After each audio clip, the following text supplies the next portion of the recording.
Sometimes a hair transplant procedure, for whatever reason, is out of reach. In such cases, ForHair recommends scalp micropigmentation, or SMP.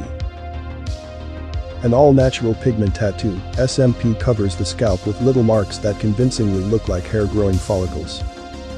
This procedure brings several benefits to those with hair thinning. SMP makes thinning spots look fuller for those with hair loss. SMP on bald areas makes them appear to have real growing hair. Those with scarring.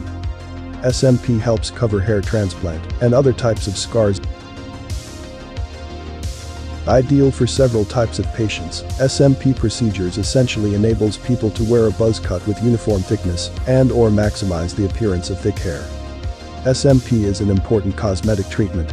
Bear in mind that SMP can camouflage balding or thinning areas, but doesn't providing real hair. Many patients like the look it offers, while other patients find it useful to give the appearance of denser and longer hair. The ideal result is to combine FUE hair transplant with SMP. SMP is also proving indispensable for masking scars of all sorts, especially FUT scars.